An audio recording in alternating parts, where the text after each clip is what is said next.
People in Congo are waiting for the first results from chaotic elections that were marked by delays and malfunctioning equipment. The presidential and legislative elections were extended by a day following a slew of logistical problems that prevented some polling stations from opening. There were also problems registering voters and reports of violence. The extension prompted some opposition candidates to cry foul, saying the logistical hurdles could affect the credibility of the results. The DRC is Africa's second largest country. It is among the world's poorest, despite its vast reserves of copper, cobalt, and gold. Well, I'm joined now by our correspondent Jonas Gerding in Kinshasa. Jonas, it's good to have you with us. This election was, we've said it, it was chaotic. What went wrong? I mean, none of this came as a big surprise because the country is really vast. The country is as big as Western Europe, so it's really hard to get the voting material to the various parts of the country. But the degree of the chaos was something that really struck people by surprise. And apparently the government said that, or at least the Electoral Commission said that it's better to push through with the elections instead of risking a delay and the anger of the opposition. The Election Commission has been heavily criticized for being unable to organize a proper vote. So how credible will this election be? Yeah, so this election doesn't look very credible to outsiders, but we also need to, we need to take in mind that people were not able to vote at the first day. So there's some kinds of sense to it that you said we give them some more time so that they have the possibility to vote at a second day. Things got a little bit tricky because there were even people voting today on the third day, even though the Electoral Commission said that the actual vote is already finished. And so there's going to be lots of debates ahead. But the Electoral Commission is an institution which has always been related to problems. There have always been discussions about manipulations with recent elections. So, but still it's a situation where we'll need to see what the results will be, whether there will be irregularities, and yes, lots of things are yet to be seen. And Jonas, let's look at the progress the country has made. The 2018 election led to Congo's first peaceful democratic transition of power. So how is the state of democracy in the DRC tonight? Yeah, so the last elections are perceived as the first peaceful transition of powers because before there were always been problems with violence. So people got to power by military activities, by killing presidents. So this is something which was a good thing last time, but we shouldn't confuse this with democratic terms, because last time there were lots of data available which showed that the final results were actually manipulated. And so these elections seem to be very chaotic, but at the same time, Felix Tshisekedi, the incumbent president, is leading the polls before the election, and he has good chances to get re-elected this time.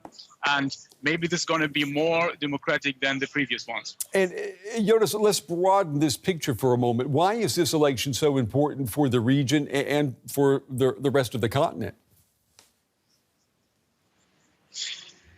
The DRC has 9 neighboring countries, so its stability is really crucial for the continent. This is a huge issue.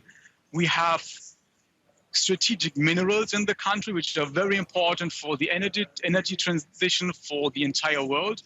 It has the second largest rainforest in the world, which is key for keeping the climate in control. But we shouldn't forget there are 100 million people living in the country, and they have a right for a decent life. DW's Jonas Gerding with the latest tonight on those elections in the DRC from Kinshasa. Jonas, thank you. Christopher Fomunyoh is the Regional Director for Central and West Africa at the National Democratic Institute, a Washington-based nonprofit group that promotes democracy and human rights. Welcome. Good to have you on DW. Now, this election was very chaotic. When can we expect final results, and will they be credible? Well, I think at this juncture, it's premature to say whether the entire process will be viewed as credible or not, because the process is still ongoing. And I would encourage the 44 million Congolese that expressed an interest to vote to be patient while the process runs itself out, while the elections, while the votes are counted and announced. And even then, we go into a post-election litigation phase where various actors bring to the table their grievances and the documentation of those grievances to make a case as to why it is their position that prevails. So I think we're still some days out of being able to make that judgment call, and I would urge everyone to be patient and allow the Election Commission to complete the tabulation and announcement of official results. Yeah. Now that you mentioned the Election Commission, it's been criticized as unable to organize proper elections. Do you agree? Well, the Election Commission, we have to be very honest, faced a very daunting task because we have to keep in mind this is not just one election. They're holding at the same time the presidential elections, legislative elections at the national level, as well as in the provinces and local elections. So it's a combination of 4 very important elections in a country that already has logistical and security challenges. And so going into this, I think there was a recognition that the Election Commission was going up a very tough, challenging responsibility. It will be important to see whether they've lived up to the expectations of the Congolese people, or whether there are very structural reforms and important reforms that will need to be undertaken. You're calling for patience. Some opposition candidates have already demanded a complete rerun of the elections. How concerned are you that the DRC might be in for turbulent weeks with protests and maybe even violence? Well, I wouldn't be too surprised because there are a number of ingredients out there that could provoke violence. But I think this is also when the test of political leadership comes into play. Because as political leaders, yes, it's important to compete in the process, but you also have to show leadership by asking your supporters not to resort to violence. Because as we all know, violence has never resolved anything.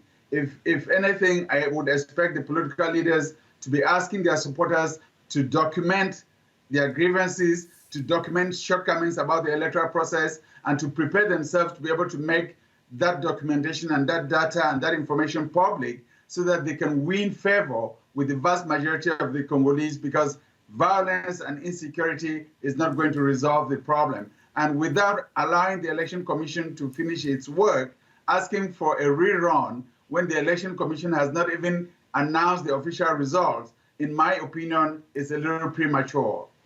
That's Christopher Fomunyoh with the National Democratic Institute joining us from D.C. Thank you so much. Thanks for having me.